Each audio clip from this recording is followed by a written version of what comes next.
Oke, Assalamualaikum warahmatullahi wabarakatuh. Kami di sini akan menjelaskan sedikit tentang aturan dalam membuat PCB.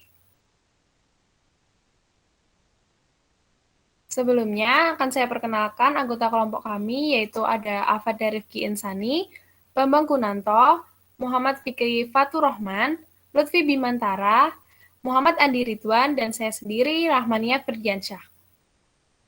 Untuk presentasi selanjutnya akan dijelaskan oleh teman-teman saya. Silakan.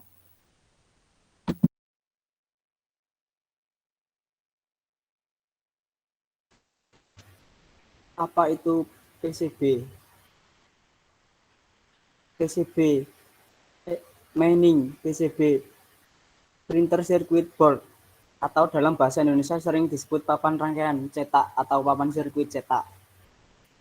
PCB adalah papan yang digunakan untuk menghubungkan komponen-komponen elektronika dengan lapisan jalur konduktornya.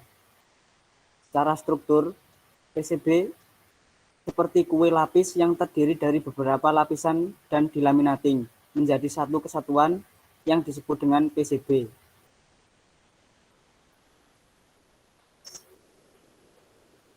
Jenis-jenis PCB yaitu rigid PCB. Artinya papan rangkaian kaku dan tidak dapat dilenturkan atau dilipat, berguna untuk bahan substrat yang kaku layaknya fiberglass. Flex PCB yaitu terbuat dari bahan plastik yang cukup mudah dibengkokkan, dilenturkan, dan diatur. Dengan menggunakan flex PCB, rangkaian mudah dibengkokkan tanpa merusaknya. Rigid flex PCB, gabungan dari PCB kaku dan fleksibel. Biasanya beberapa rigid PCB saling terhubung dengan menggunakan flex PCB.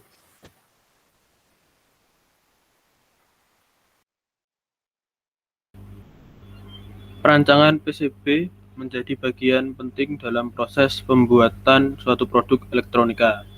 Karena perancangan PCB merupakan tahap transisi antara tahap desain dan realisasi. Perancangan PCB terdiri dari dua tahapan, yaitu tahap pembuatan layout PCB dan tahap pencetakan PCB.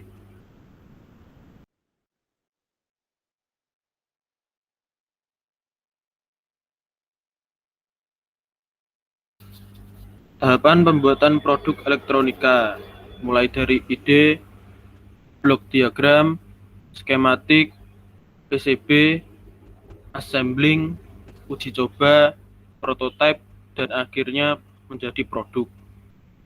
Selanjutnya, software yang dapat digunakan untuk merancang layout PCB. Yang pertama itu ada Eagle, yang kedua ada Proteus, yang ketiga ada AutoCAD, yang keempat ada Altium, yang kelima ada OrCAD, yang keenam ada KillCAD, dan yang terakhir ada Cadence. Selanjutnya, aturan membuat PCB.